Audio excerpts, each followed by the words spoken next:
Okay, so now we're live. It's Wednesday, again, just to remind you just in case the week is feeling quite long. And this is the Weight Droppers session 4B. So we are over the halfway hump. We have 2 more sessions after today. So still plenty of time to start integrating some of these goals or some of these concepts into your life. So if you've been, having a couple of tough weeks and you haven't, boosted up, or you're not exactly where you want to be, no problem. You can just start. Every day is a new day, and every meal is a new time to make a healthier choice. So every day is a good day to get outside and get some exercise or practice your breathing. Letting me know, too, giving me feedback if you're having trouble with this process. So let's go ahead and get started. I have so much information, great information to tell you today. I'm going to try to get it in and out so you can get back to work. All right, so here we go with the Weight Droppers session number 4B. Let's see. Get the ball rolling. There we go. All right, session 4B, here we go. All right. What we're going to talk about today is we're going to, again, check in with your goals. And something really important to do is that goal setting and seeing where you are in terms of meeting your goals. We're also going to talk about foods to avoid or minimize. So, something that I don't love talking about is telling you what you should or should not eat in terms of yes or no foods or bad versus good foods. But we're going to talk about, giving you some education about these foods. And no food is something that I think you should always never eat. So we're going to talk about that. And then crowding out. That we discussed that before, but just hitting home with that again. So the past goals. So I have a little poll here. I don't know if this is going to work. Oh, this is not going to work because it didn't show up on my screen. So next week we'll do a poll, which is super fun. So I can actually have some interaction with you. But we're going to have to wait. Wait on the poll because I was going to have you tell me, with a show of hands, how many people have met these goals. So just know next time I might hold you accountable with your coworkers. So I give you a little break there. But who's been practicing breathing? Once a day or a couple times per week.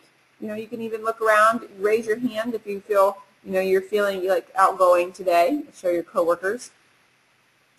I've been doing this myself, and it's definitely making a difference on my overall stress levels. I suggest it 5 minutes. 5 minutes, even before you get out of bed. If it was interesting for you, if some of those symptoms of having a low vitamin D level, get your vitamin D level checked or set up an appointment to do so. And then trying a dairy experiment.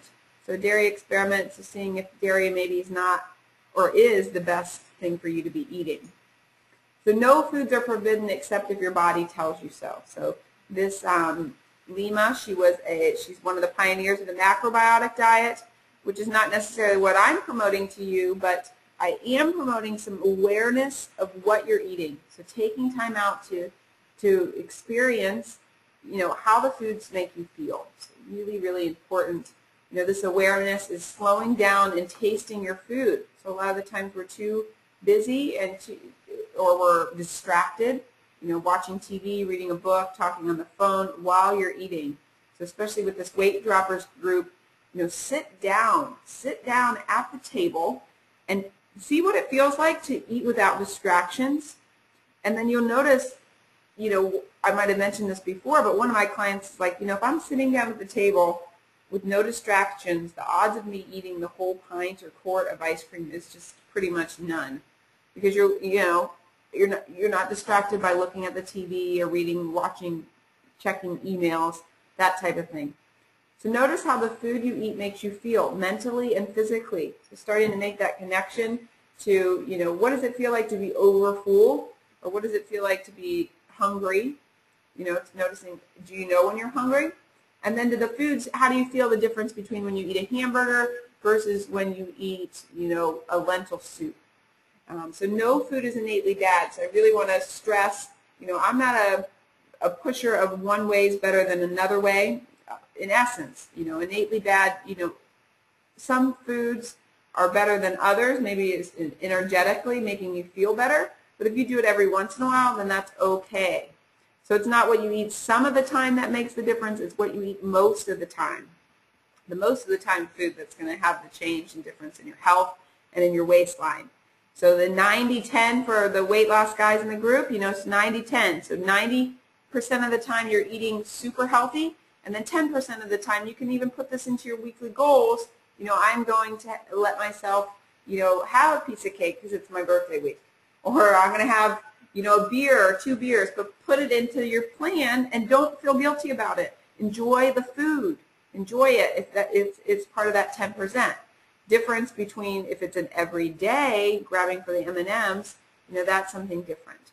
If you're going into the weight maintenance period, which some of you are, which is excellent. We're coming into the end of this almost 6-month period. If you've been with us the whole time for session 1 and now session 2, now structuring it more of an 80-20. 80% of the time eating healthy, 20% of the time, having a little bit more. Basics of health, so eating less meat, sugar, chemicalized and artificial foods, alcohol, caffeine, and tobacco, and eating more vegetables, greens, whole grains, healthy oils, fruits, beans, and water. So in general, when you do that, you're going to feel better. Basics of health, something you might be finding out that it's still hard. Even though it's basics, so real simple, square one health, but incorporating that into your life can be difficult. So being gentle and patient with the process. But just noticing, if you eat more of the foods on the right-hand side, the eat more category, you're probably going to have more energy. Your waistline's going to start to shrink. You're going to sleep better. Your skin's going to look better versus if you're eating a bunch of the things on the left-hand side category. Crowding out. So instead of feeling deprived and using willpower to power through, eliminating some of that eat less category, crowd it out by increasing that side category, the eat more category. And again, making the daily, weekly action plan. So important.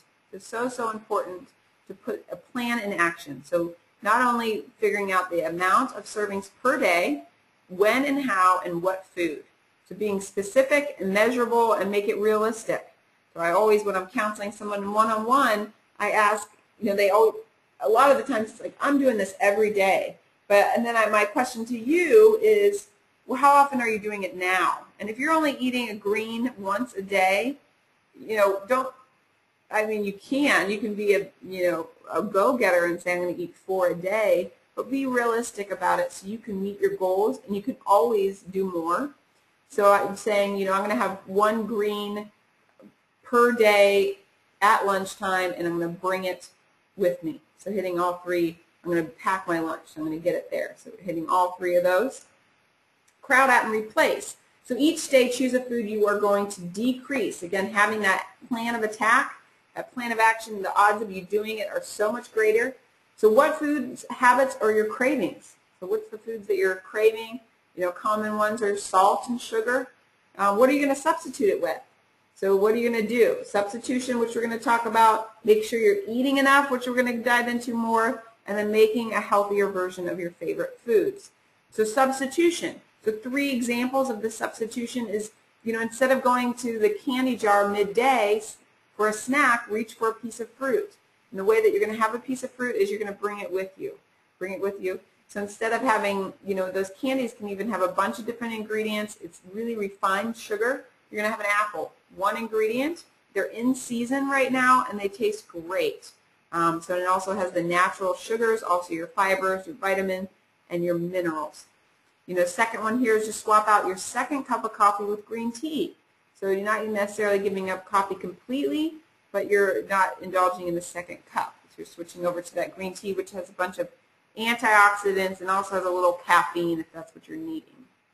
And then the last one here is suggested is committing to drinking water instead of sugary drinks. So as a whole, Americans are increasing their intake of liquid calories, which don't necessarily fill you up, and then they contribute to hypoglycemia, they contribute to insulin resistance, leading to diabetes and obesity.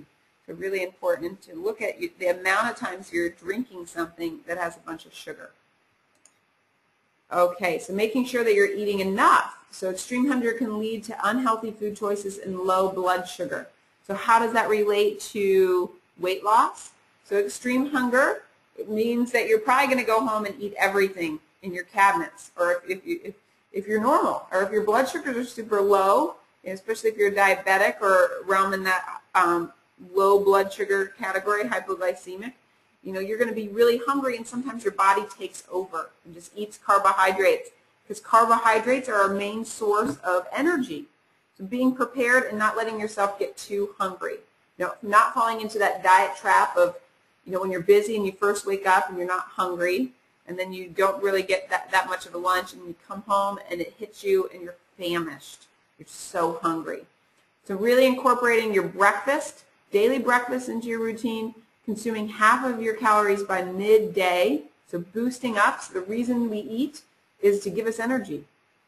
So if you're waiting to eat till after you go home and it's 8 o'clock and you're going to go to bed at 11, you're sitting on all that food, and it's going to sit in your system and it's going to make you sleep not so great. It's going to make you wake up not so great. So fitting in a good source of protein at breakfast and at lunch, this is going to help with your cravings too. So making protein such a good thing to keep your blood sugars nice and maintained. It digests nice and slow, so it keeps your energy high. It also keeps you, your focus. Oops, let's go that way. A healthier version of favorite foods. So your favorite foods. This recipe book, the Food Matters Cookbook, is one that I got a couple weeks ago. I would love for all of you to also, hop on the bandwagon and purchase it as well, and we can share, recipes together. I've been posting them on my Facebook page, the Embrace Wellbeing page, but I'm also going to start posting them on the Wellness at Work Facebook page. So I'd love to hear recipes you're doing, and I'd love to share what I'm cooking at home. Other examples are allrecipes.com and cookinglight.com. So just have fun, experiment, burn some things. It's okay. You'll get it the second time. So here's one to just compare. So burgers and fries, this is from our Five Guys. It has 1,150 calories. And then if you make a homemade burger and baked fries at the house, it's just under 600 calories. So you're saving half of your calories by cooking at home. Not only that, you're probably saving yourself sugar, because sugar, believe it or not, is probably in that burger or its sauces. You're saving yourself the salt that they put on the burger, fries, the whole meal. And then also you can add some veggies like this burger shows.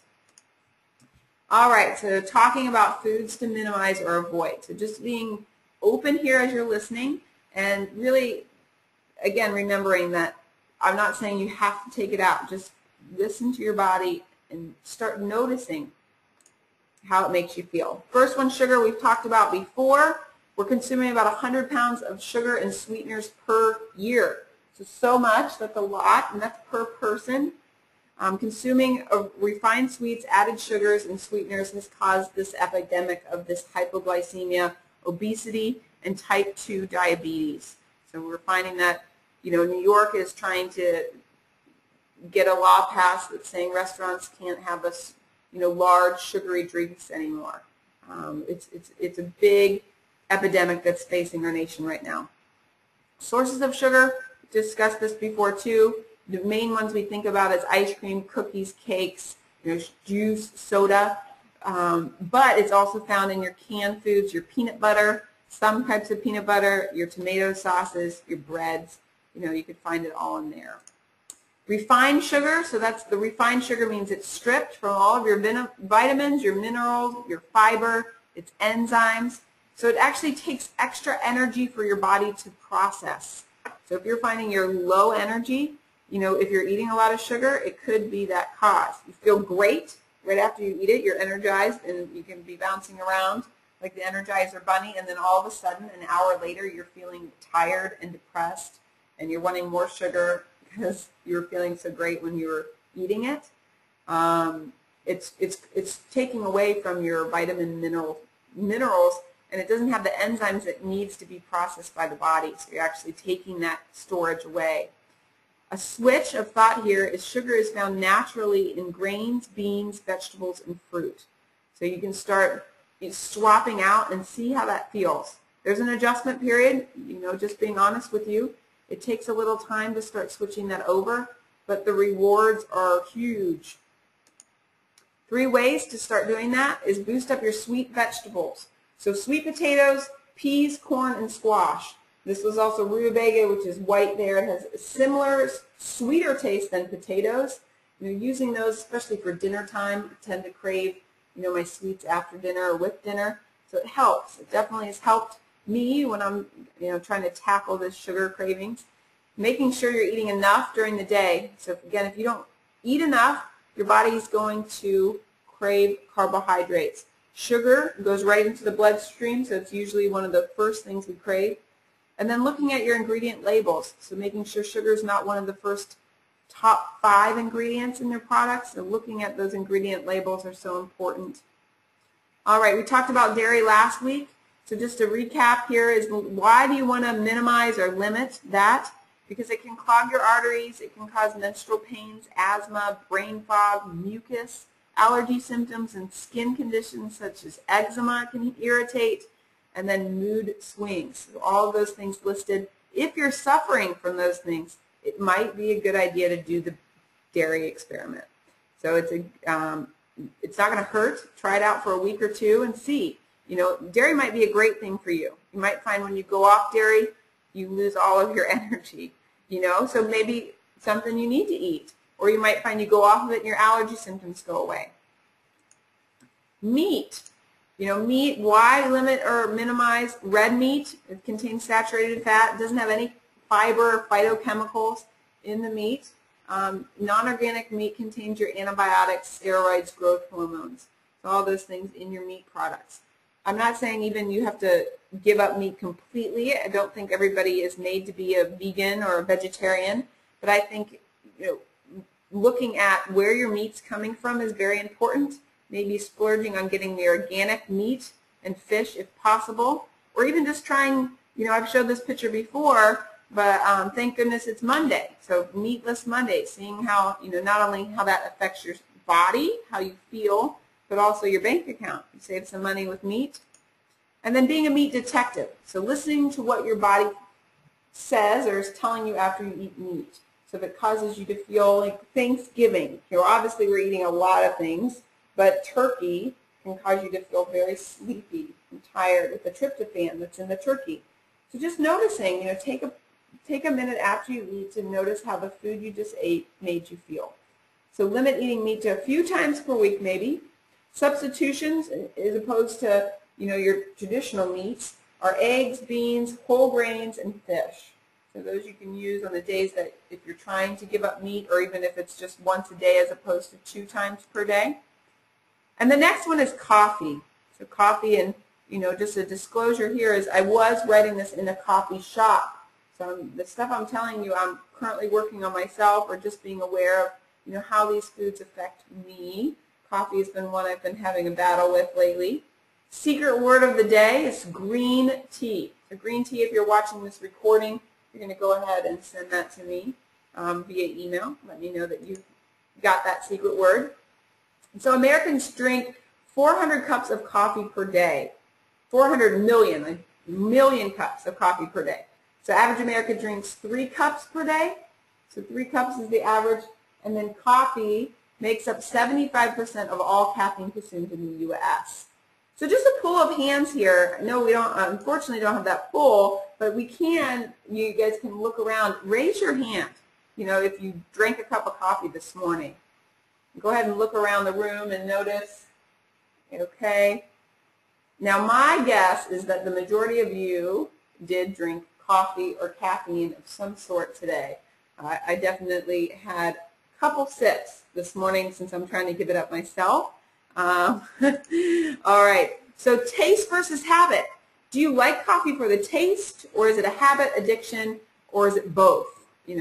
So habit, it could be, cultural entertainment. It's something that, Starbucks is so huge, and coffee shops, going to, have a chat with a good friend or read a book or get your work done. It's also a form of comfort. It's something that definitely, my habit is waking up in the morning and I just love a cup of coffee. It just makes me feel good. And Addiction, so withdrawal symptoms, it's an addictive substance, so it makes you want more. You might find when you're trying to wean yourself off of it that you get migraines or headaches. You want to slowly step it down. And then cravings for energy. So if you feel, oh, I just need a cup of coffee, I'm tired. This funny picture here is I haven't had my coffee yet, so don't make me kill you. So some of you might find that that is very, very true in your life if you haven't had your coffee. All right, so caffeine perks and quirks. So since coffee is 75% of all the caffeine that Americans are drinking, we're going to go over these. So 10 caffeine perks. All 10 of these, I'm actually going to give you a nice handout that's going to talk about these in more detail. We're going to go over mood and disease prevention, but perks of it is it can give you extra energy, it can reduce muscle pain, it's faster for medications, which you might find it's actually in migraine medications, but you're going to be able to look through these if you're interested with the handout that I'm going to send. So caffeine and mood, so 200 milligrams of caffeine, people report improved sense of well-being, happiness, energy, alert, and sociability. So if you're a coffee drinker, you might already know this. You might already feel these things. I definitely do initially. And then caffeine and disease. So caffeine keeps your dopamine molecules active. So this studies have found, that preventing diseases like Parkinson's and Alzheimer's disease, it's effective. With caffeine has been shown in studies to be effective. It's been found that men who drink 4 cups of coffee a day were half as likely to develop Parkinson's compared to those who did not drink caffeine. That's from Harvard researchers. When you're looking at the studies, because some of you might be saying, I've heard coffee is good for me, or caffeine in X amount is good for me, just making sure you're reading who did the research study. Was it a caffeine or a coffee study was funded by them? But, and notice what, does it make you feel good? 10 caffeine quirks. Again, 10 of them. I'm going to give you the handout if you want to look in more detail on some of these. We're going to talk about stress, emotional disturbances, blood sugar swings, and aging. So coffee and stress, or caffeine and stress, this is one that hits home to me. It stimulates these stress hormones that can lead to the anxiety, irritability, muscle tension and pain, indigestion, insomnia, and decreased immunity. So I find when I drink definitely more than 1 cup, and these days even half a cup, or if I drink more than half a cup of coffee, I get just anxious and I don't feel good. So I'm definitely having this devil angel on my shoulder, this coffee devil angel, saying, oh, I love it, it tastes good, it just feels like comfort to me, versus do I want to be anxious for the next 2 hours? So increased levels of stress can keep you from making healthy responses to normal daily stress. So if you're already stressed out, I don't know, coffee might not be the best choice if it's making you feel this way. Coffee and emotions, so depression and attention disorders. So let down after the stimulant of the coffee wears off, you might find that you want to reach for another cup of coffee because you don't feel great. There's actually an adjustment period for the brain after if you're a coffee drinker and you decide to go cold turkey, you might find you feel a little depressed while your brain chemicals get back to normal. So caffeine actually decreases your blood flow in the brain as much as 30%, and then it negatively affects your memory and mental performance. So just something to be aware of there. Caffeine and blood sugars. So it temporarily gives you a big burst of stimulants there. And it causes an overproduction of insulin and then leads to a crash. So that same roller coaster ride that you get from sugar, you could be getting from coffee, can cause weight gain since a lot of insulin in the system. It sends a message that your body wants to store excess sugar and fat. So for those of you who are hypoglycemic or diabetic, really something maybe you want to take note of and adjust if needed. And then caffeine and aging. So I thought this is interesting. As you get older, your production of DHEA, melatonin, and other vital hormones decline. And if you're drinking coffee, that speeds it up. So most of us don't want to age faster. So caffeine dehydrates the body and contributes to aging of the skin and your kidneys. So aging of the skin and kidneys. So it puts more stress on our system as we're trying to digest the coffee. Coffee substitutions. So instead of thinking, oh, I have to give up cold turkey, but replacing it, just like all these other things, is so super helpful. Black tea. So this is a comparison with a cup of coffee, 100 to 190 milligrams per 8-ounce cup. Black tea has 50 milligrams. Green tea is 30. Great thing. This herbal coffee, this Tichinero, I never can say this right, but it's on the right hand side there, is an herbal coffee. My brother was in town and he was watching my dog, so I wasn't there, and he was making this coffee. And it goes, you put it in your coffee pot just like normal brewing. And he said it was so great, and it definitely made me laugh because I was like, that doesn't even have caffeine in it, and you didn't even know the taste. Herbal mate is something else that has a high concentration of antioxidants in it, so if you're thinking about switching over there. The last one here today is salt. So 65 million Americans have high blood pressure and 45 million Americans have prehypertension. So over 100 million people are in this category of having, high blood pressure or an elevated blood pressure. Salt is linked to high blood pressure in the prehypertension, and that is linked to increased risk of a heart attack and stroke.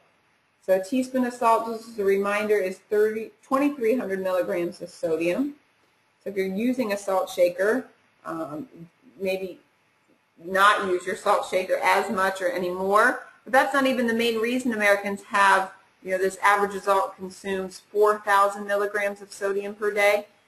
So this isn't, most of the salt that we're getting is from additives in our restaurant foods, our fast foods, our processed foods.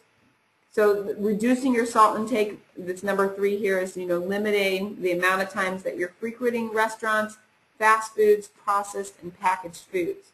So if you can cook your food at home, maybe jump on that Food Matters cooking experiment with me or journey with me, and experiment with spices. So spices here on the, it's in the next couple of slides to kind of jump forward, but your spices, which are going to give you breakdown of spices to play around with, maybe not the same taste as salt, but at least it's going to give some flavor to your food.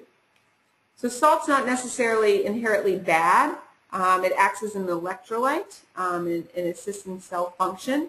So if any of you are marathon runners or half marathon runners or really into exercise, instead of using Gatorade, I use the juice of a lemon with water and a pinch of sea salt. Good quality sea salt has 92 minerals, so that actually replaces your electrolyte stores without the high fructose corn syrup or the sugar that they're putting in the Gatorades or the vitamin waters. So refined table salt is bleached and void of trace elements and minerals. So Morton salt, an example of that one. High quality sea salt, you can use it at home.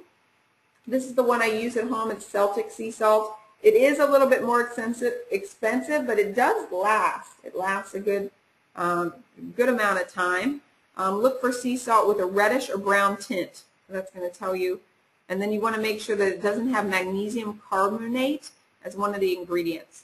So of course, companies are trying to capitalize on this healthy foods. If you see sea salt, it is confusing. I was there and couldn't figure it out. If your sea salt looks like regular table salt, it probably is. It's still going to be void of the nutrients. So look for that reddish brown tint. Here's your salt substitutions. So just your basic spices. Might be a little bit hard to read there, but you'll be getting a nice handout from me with the spices there. Vinegars, peppers, and salts. So under the salts, you might see dulse and nori flakes. Those are a seaweed, so you're actually getting a salty taste from those. So the sea vegetables, that might be a foreign land for some of you, but just an option there. So really great to kind of boost up the taste of your foods. And then just again wrapping around to bringing your awareness. So we talked about these foods. Really what I want you to do is just take a look at what you're eating and see how it affects the other foods that you're consuming. So I found when I gave up diet soda, and still every once in a while I'll remember how great they used to be, and I'll drink it, and it just gives me a check-in because it makes me so hungry after I drink a diet soda. Same thing with coffee. If I overdo it, I want to eat more food. So notice how you feel after you eat. So if you're feeling tired, sluggish, bloated, if you have heartburn, or you feel energized and great, like you're out there to save the world, that might be a good lunch for you. So just taking note of the differences, and then even the amounts. Sometimes you can have a certain amount of some of these foods, but if you overdo, have too big a proportion, that's when you start feeling the negative effects of eating. So group goal, reducing one food. So which one? Please send it along. Let me know which one you're going to try to reduce, or share it with your wellness buddy or coworker or spouse, friend, so you'll be held accountable for which one you're going to try to reduce, and then why. Why do you want to reduce it? So finding that motivation, that underlying reason you want to stop or limit. Gently decrease and record your results. So that gentle decrease sometimes is very important in terms of cutting back on coffee, or even some of your salty foods, so that it's not a cold turkey process. And then notice, does your body feel different? Do you feel healthier? Do you feel more energized? Do you feel clearer? How does reducing this food impact your cravings for other foods?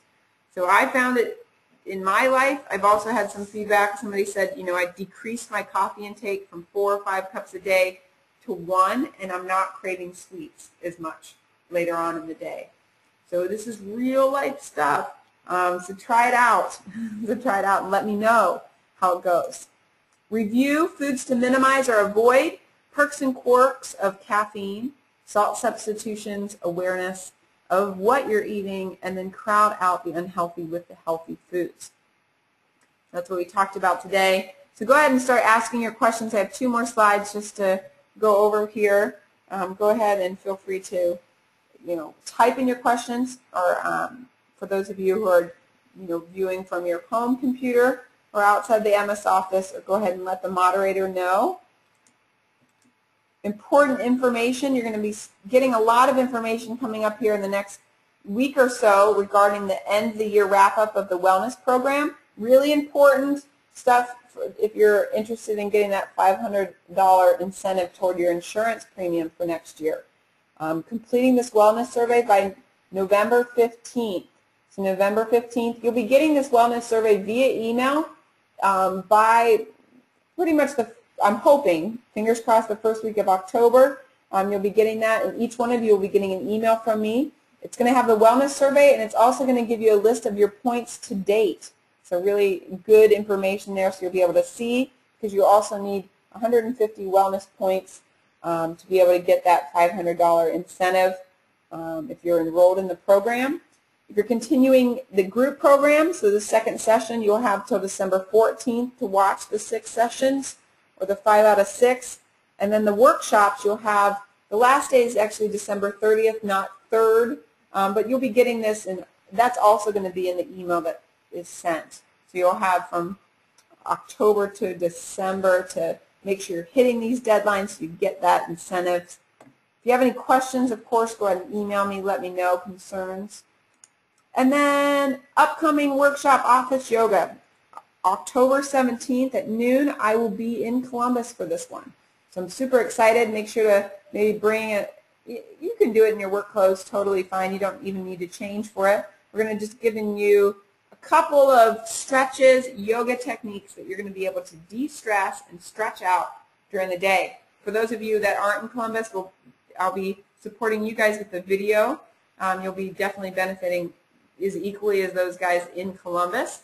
This is one of those ones, if you can please pre-register, that would be awesome, so we know we have enough space in the conference rooms. All right, I'm going to come back to the screen here. So I'm so excited to be in town in Columbus to visit with some of you, and thank you again for sitting in. I hope all of you are following along and staying up to date with watching these webinars so you can start integrating it, and so it's not, I want you to actively participate. It's so important because you can read tons of books about a topic, but if you're not actually making it a reality and doing the work, that you're not going to see the changes. but just don't get overwhelmed. One goal a week is sometimes all you need to start seeing these kind of lifelong changes in your health. So thanks so much. Again, let me know if you're watching the recording, put in that secret word, and I will see you in 2 weeks. So thanks so much, and we'll talk to you soon, everybody. Bye.